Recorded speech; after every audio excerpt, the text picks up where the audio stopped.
Good morning. We're on our way to Kyoto's International Manga Museum today.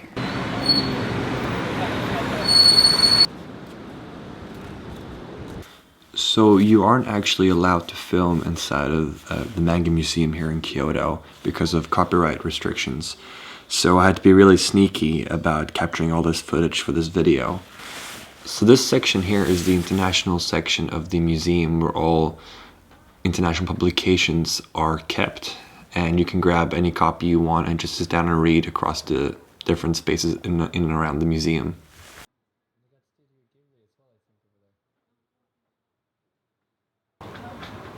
We also found these two computers with instructions in English and then also in Japanese on how to make your own comic book pages. What you can't see in this footage, on the left of this is also a large flat screen TV that shows different time lapses of famous Japanese comic book artists.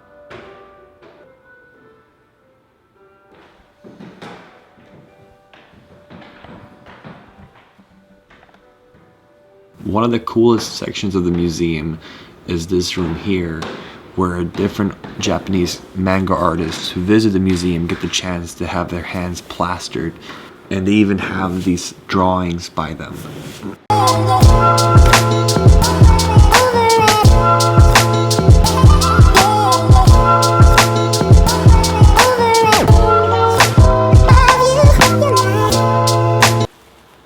What's really impressive about the International Manga Museum here in Kyoto is that the collection is one of the largest in the world and sits at around 30,000 comics.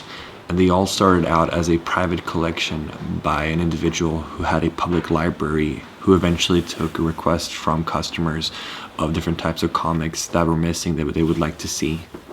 In fact, they even have backdated issues of Shonen Jump going back to the 1980s, which is absolutely insane. One of the coolest things about the museum, which is technically free, is their cafe located right next to the main entrance.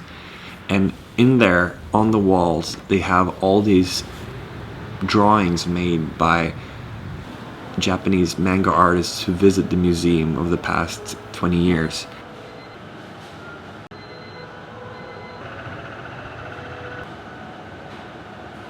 So May, what did you think about Kyoto's International Manga Museum?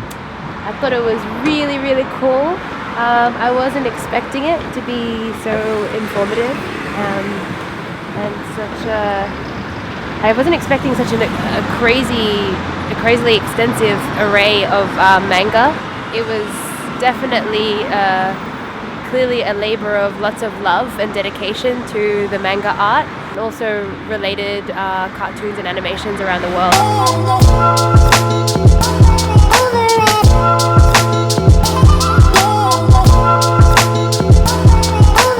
If you get the chance, you should definitely check out Nijo Castle as well here in Kyoto.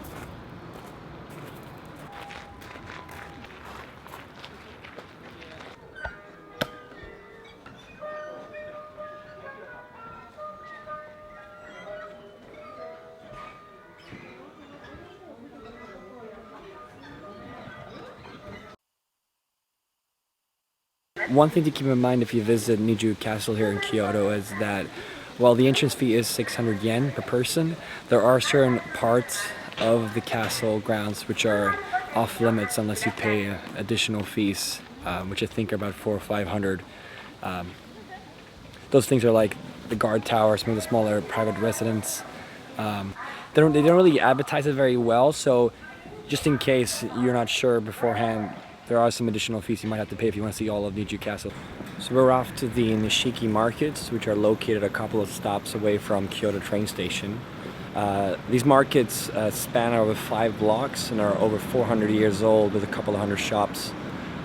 They traditionally only sell a lot of different foods and vegetables and meats, but more recently they've also started selling more touristy gifts and such.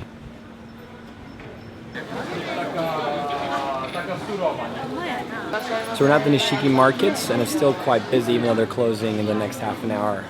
May's somewhere behind me trying out some dried vegetable chips.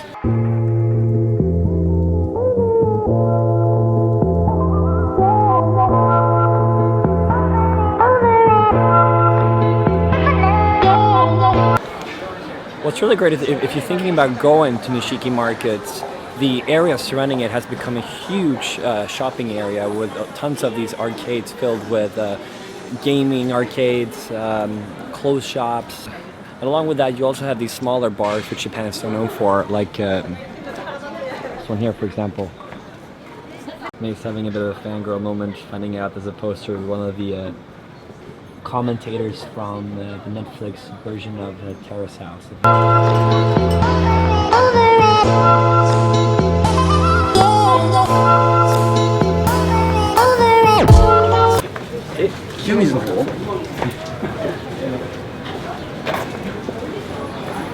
Another thing that's really cool about Kyoto is the fact that if you like this little bar, the smaller shopping streets in Tokyo, Kyoto is filled with it too.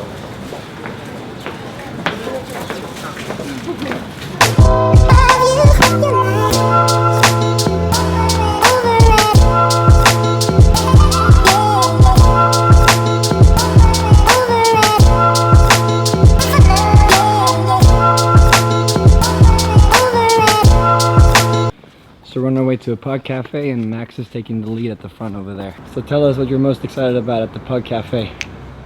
All the 12 amazing pugs swarming all over you. This will be the highlight of your trip. He's gotta go meet his friends. I think there's a lot of emotions going through you right now, Max. I'm also gonna shed some tears. Hi, welcome. Thank you.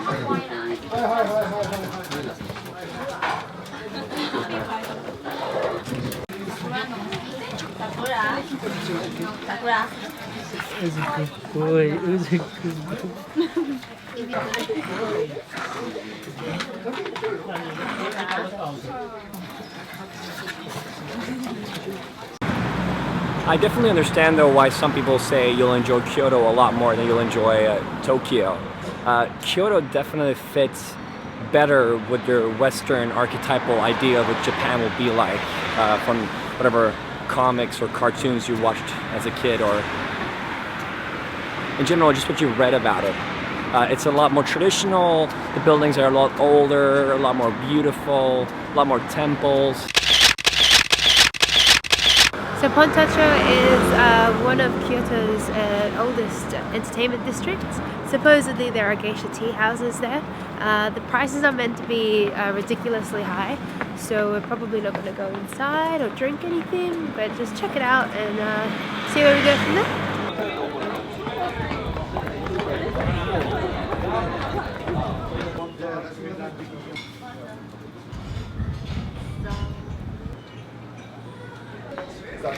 So what we come to realize is that all the restaurants or all the shops on this side are the more expensive one because they have the river view. So every single one of them that we've seen so far range from 5.5 to 12,000 yen per person, which is crazy. So for a dessert tonight, I think I'm gonna get a coffee and might grab one of these ice creams or takoyaki pancakes.